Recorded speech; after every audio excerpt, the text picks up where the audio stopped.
A continuación vamos a explicar el tema 9, la función de financiación en la empresa. La función financiera en la empresa.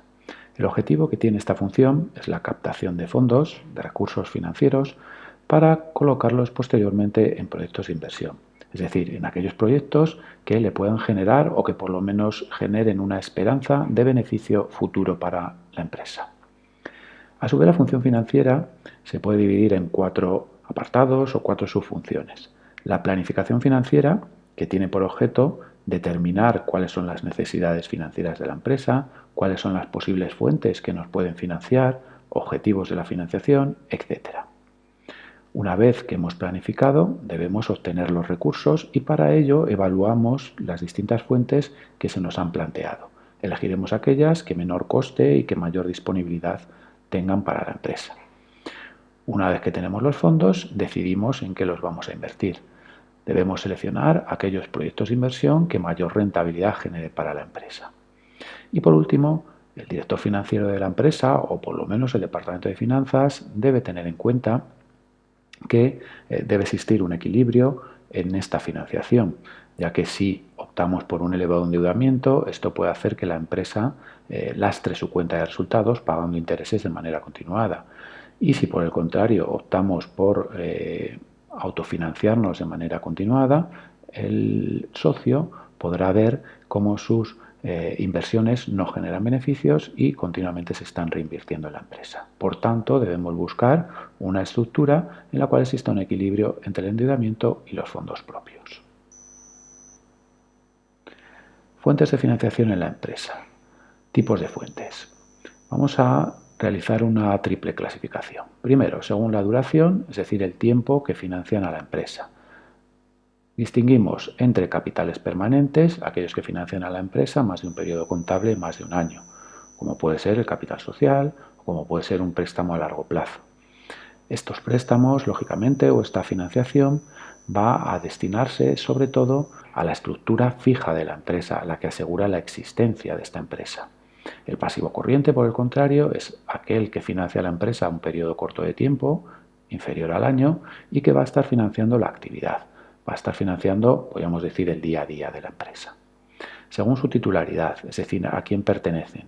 Recursos propios si pertenece a los socios, como podría ser el capital social, y recursos ajenos si pertenece a terceras personas ajenas a la empresa, como puede ser los préstamos de los bancos o el aplazamiento de un pago a proveedores. Según la procedencia, aquí debemos tener especial cuidado, porque está hablando de dónde se genera esa financiación. Si se genera fuera de la empresa, estaríamos hablando de financiación externa. Es fácil cuando hablamos, por ejemplo, de un préstamo. Vemos que se ha generado a través del ahorro de otras personas y que el banco nos lo cede. Sin embargo, cuando hablamos también del capital social, estaríamos hablando de financiación externa, ya que se trata de una financiación que se ha generado en el ahorro de los accionistas de la empresa. Por tanto, ojo, el capital social es una fuente de financiación externa cuando hablamos de la procedencia. Financiación interna o autofinanciación es aquella que se ha generado por la propia actividad de la empresa o por el ahorro de la misma. Estaríamos hablando, por ejemplo, de las reservas, beneficios que no se han distribuido a los socios y que se han quedado en la empresa para la compra de nuevos activos, por ejemplo, una nueva máquina, un nuevo camión, etc.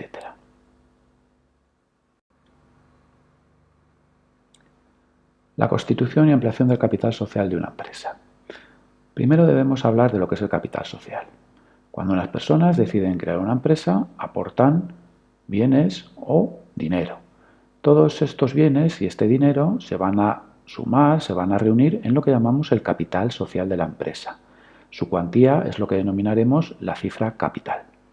Para determinar la posesión, para determinar el grado de pertenencia de ese capital social o de esa empresa a los socios, utilizaremos unos títulos que van a representar las partes alícuotas de ese capital social. Estos títulos en la sociedad anónima se les denomina acciones. Vamos a ver una serie de conceptos relacionados con las acciones y que son importantes a la hora de hablar del capital social. En primer lugar, el valor nominal. El valor nominal es el valor que tiene la acción en el momento en el que se emite. Es el valor que legalmente nosotros constituimos cuando hicimos la empresa. Lo obtenemos dividiendo el capital social entre el número de acciones o número de títulos que haya. Sin embargo, este valor nominal no va a ser el valor que tenga la acción en todo momento. A lo largo del tiempo, la empresa puede ir, como hemos dicho antes, ahorrando dinero en lo que se llaman las reservas. Este dinero pertenece lógicamente a los socios, con lo cual si nosotros queremos saber realmente cuánto vale la inversión del socio en la empresa, es decir, el grado de participación que tiene en la empresa, utilizaremos lo que llamamos el valor teórico o contable. Este valor se obtiene sumando el capital más las reservas y dividiéndolo entre el número de acciones. Sin embargo, tampoco es el valor al cual está la empresa cotizando en los mercados secundarios. Para determinar ese valor nos basamos en las expectativas de beneficio que tenga la empresa. Si pensamos que va a obtener beneficios, ese valor posiblemente en los mercados sea cada vez mayor. Si por el contrario la empresa va encadenando pérdidas, ese valor será cada vez menor. Bien, a este valor es lo que denominaremos el valor de mercado o cotización de la empresa. Si multiplicamos el valor de mercado por el número de acciones que están cotizando, obtendremos la capitalización bursátil de esa empresa. Ampliaciones de capital. A veces la empresa necesita más financiación y no quiere endeudarse más, no quiere recurrir a terceras personas ajenas a la empresa. Para ello lo que va a hacer es ampliar capital. Sin embargo, cuando ampliamos capital nos encontramos con un peligro, o con dos peligros, mejor dicho. El primero es que se va a diluir el valor de la acción. Claro, si nosotros pensamos en que los beneficios se reparten como si fueran una tarta entre los distintos socios y estamos incrementando el número de socios o el número de participaciones que va a haber en esos beneficios, lógicamente la parte de tarta, la parte del beneficio que le va a corresponder a cada uno de los socios, cada vez va a ser menor. Por tanto, este es uno de los primeros peligros. El segundo peligro es la protección al accionista antiguo. Cuando se creó la empresa, hubo accionistas que estaban ahí y que a lo largo del tiempo han permanecido en momentos buenos, cuando ha habido beneficios, y en momentos malos, cuando ha habido pérdidas. Lógicamente debemos premiar esta fidelidad de los socios.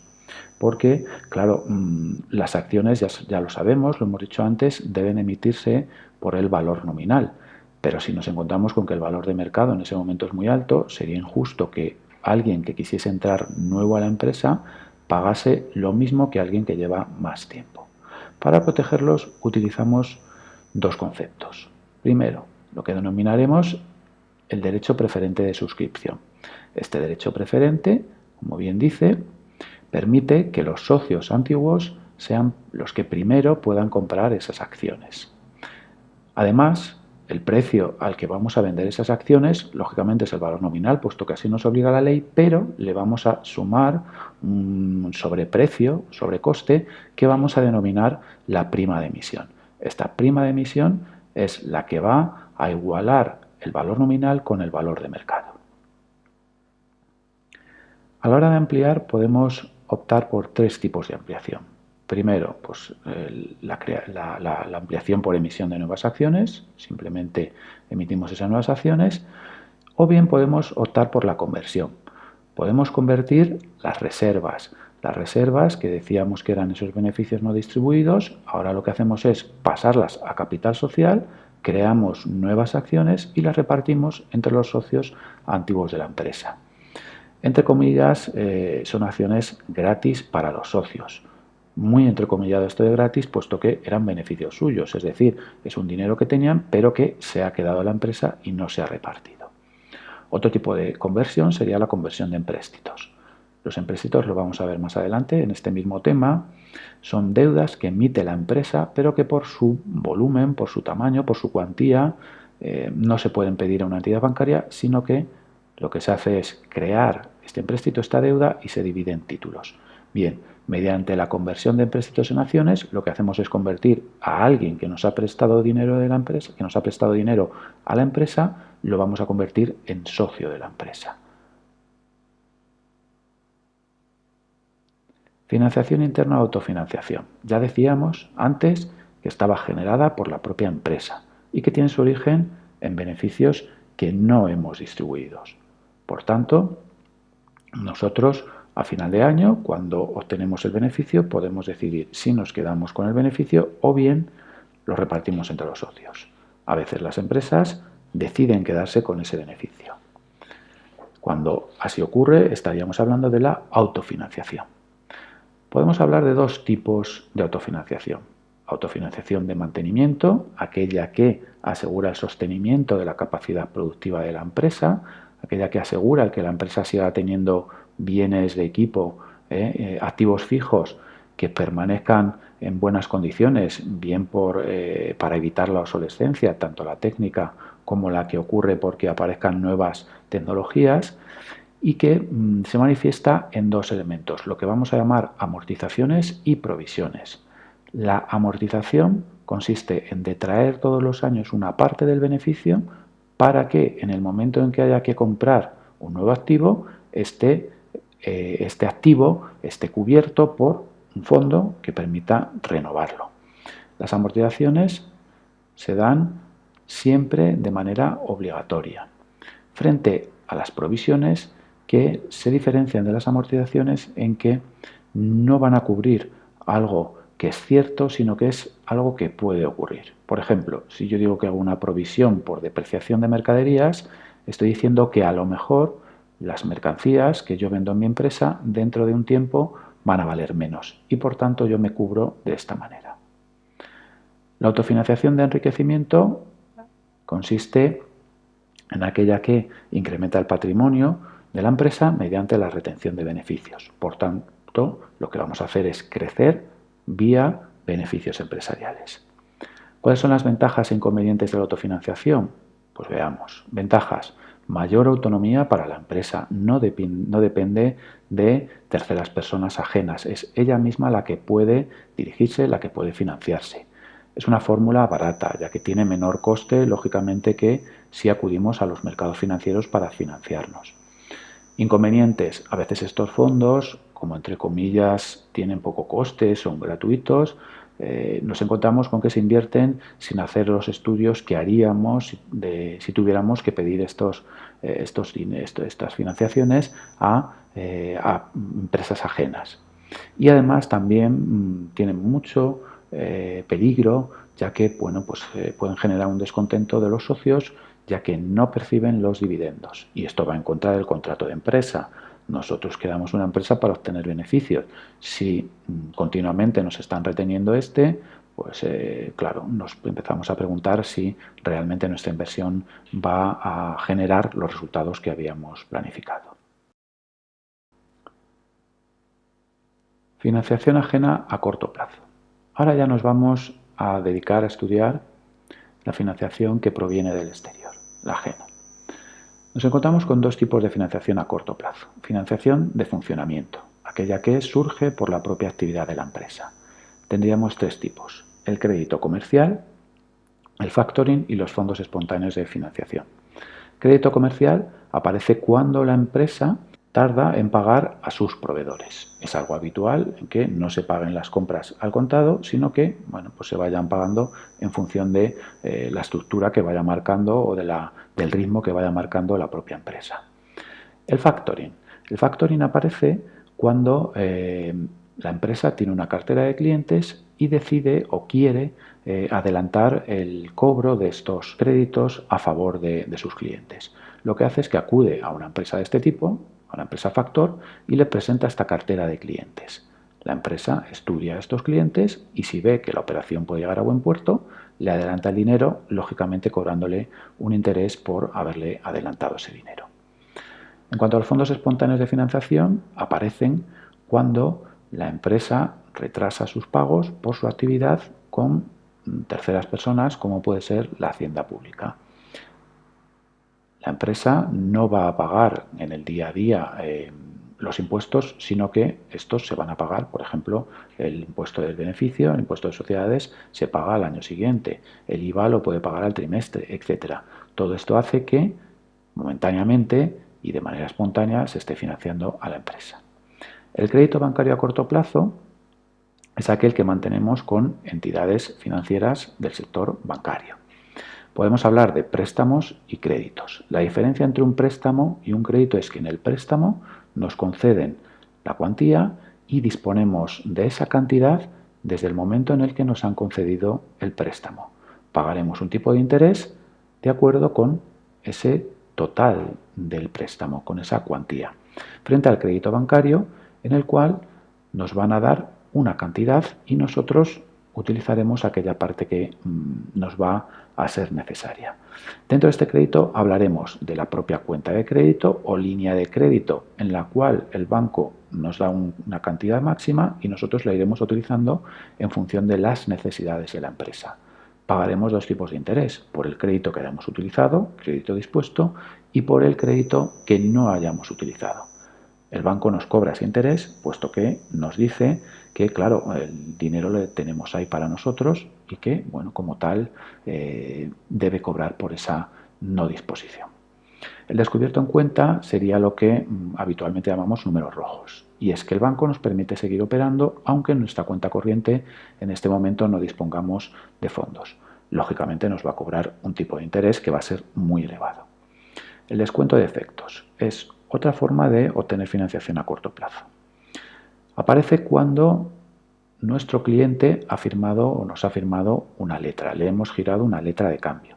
En esta letra de cambio nos dice que nos va a pagar en 30, 60, 90 días. Nosotros podemos acudir a una entidad bancaria para que nos adelanten este dinero. A esto le llamamos el descuento de efectos. El banco nos va a adelantar ese dinero, lógicamente cobrándonos un tipo de interés más una comisión por el riesgo de la operación y por adelantarnos ese dinero. Financiación ajena a medio y largo plazo. Podemos encontrarnos con diversas fuentes de financiación. Primero, préstamos a medio y largo plazo de las entidades bancarias. Los bancos nos prestan ese dinero con un plazo de vencimiento superior al año, características iguales que las que veíamos en el préstamo de corto plazo, es decir, disponibilidad total en el momento de la concesión y un solo tipo de interés. Préstamos del suministrador. En este caso es el propio suministrador, la persona o empresa que nos va a vender el inmovilizado, puesto que generalmente al ser financiación de largo plazo lo vamos a utilizar para conseguir o financiar bienes del activo no corriente. Y hablaríamos de las entidades financieras. Pues estas empresas generalmente suelen tener su propia entidad financiera, como pueden ser una entidad financiera de marca de coches, etc. El leasing. El leasing es un contrato de alquiler, un contrato que se llama de arrendamiento financiero, por el cual la empresa usuaria pide a una empresa de leasing que le ceda el bien o que le ceda el inmovilizado por un tiempo que va a estar estipulado en el contrato. Durante ese tiempo, la empresa usuaria se obliga a pagar una serie de cuotas a la empresa de leasing. Finalizado el plazo, en el vencimiento, la empresa usuaria puede o bien pagar una cuota más y quedarse con el bien o devolverlo. El leasing tiene una cuantía que en principio es bastante cara, tiene un tipo de interés elevado y por tanto a los particulares no suele interesarles. Se utiliza por las empresas puesto que tanto la cuota se puede desgravar como los propios intereses como un gasto financiero. Podemos hablar de dos tipos de leasing. El leasing financiero, cuando nos dirigimos a una entidad financiera para que nos ceda o para que nos arriende un bien, o el leasing operativo, cuando es la propia empresa constructora o fabricante del bien la que nos cede ese bien. En estos casos, en el del leasing operativo, además de cedernos el bien, se va a encargar de su mantenimiento, de reponerlo si está estropeado, uno nuevo si aparece una nueva tecnología, etc. Otra forma de financiarnos a largo plazo es a través de los empréstitos. Ya lo habíamos dicho al principio del tema, un empréstito es una deuda que por su cuantía no se puede pedir a un banco y lo que se hace es emitirla por la propia empresa, dividiéndola en títulos que se van a colocar entre el público. Conceptos a saber. Primero, el sindicato bancario. Ya que no existe un solo banco, son varios los que se van a encargar de colocar esta emisión. Los que colocan la emisión y además la van a respaldar. Valor nominal sería el valor que tiene cada uno de los títulos y es el valor sobre el cual se va a calcular el interés. Precio de emisión sería el precio al que vendemos ese título. El precio de emisión puede ser mayor que el valor nominal para, por ejemplo, cubrir gastos de emisión. No suele ser habitual. El precio de emisión suele ser por debajo de la par, es decir, por debajo del valor nominal. Y esto se hace así para animar a los compradores. Imaginemos que un título de 6.000 euros se emite por 5.900. El comprador, el posible inversor, le funciona como un precio más bajo, le funciona como un reclamo y se da cuenta de que puede obtener un resultado mayor de la inversión del que había planificado. El precio de reembolso sería la cantidad de dinero que va a recibir el acreedor que ha prestado su dinero a la empresa. Ese precio de reembolso lógicamente será mayor que el valor nominal. Debido a los intereses, a veces suele tener una prima que denominamos de reembolso. Devolución del empréstito. Esta devolución puede hacerse de manera unitaria, es decir, todo de una vez, no es lo habitual, o bien por partes. Y a veces, incluso, esta devolución por partes se hace a través de un sorteo. En este sorteo se decide cuáles son los títulos que se van a devolver primero y que por tanto les van a corresponder generalmente menos interés. Títulos convertibles, ya lo decíamos antes, cuando esos títulos se ofrece la posibilidad de que al final de la vida por la cual se emitieron se conviertan en acciones de la empresa. Renta fija. Los empréstitos se dice que son títulos de renta fija ya que en el momento de comprarlos sabemos cuál es el rendimiento que vamos a obtener. No así ocurre con las acciones, a las que llamamos de renta variable, porque, como hemos dicho antes, su valor, el valor de mercado, depende de las expectativas y de una serie de variables que influyen en ese precio o cotización. Titulares. Los titulares de los empréstitos se consideran acreedores de la empresa, ya que prestan su dinero a la empresa. Por tanto, no son propietarios, son acreedores. El entorno financiero de las empresas. Un activo financiero es cualquier título que constituye una deuda para quien lo emite y un derecho de cobro para quien lo posee. Por tanto, un empréstito sería un activo financiero, ya que es una deuda para quien ha emitido eso, la empresa, y es un derecho de cobro para quien lo posee, el acreedor. Un activo financiero tiene tres características: la rentabilidad, el riesgo y la liquidez. La rentabilidad es el beneficio que obtendremos por cada unidad monetaria invertida en él. El riesgo es la probabilidad de que no obtengamos esa rentabilidad que pensábamos obtener, tanto en positivo como en negativo. Y la liquidez es la facilidad que tenemos para convertir ese activo financiero en dinero metálico. Estas tres características van de la mano: la rentabilidad, el riesgo y la liquidez, y definen un activo financiero. A mayor riesgo vamos a pedirle mayor rentabilidad, lógicamente.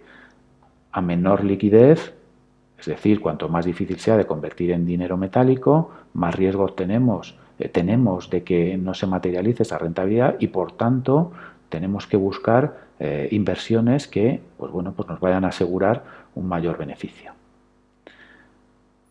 Los activos financieros se van a vender en lo que llamamos mercados de valores. Esos mercados de valores se pueden clasificar en mercados primarios o de emisión y mercados secundarios o de negociación.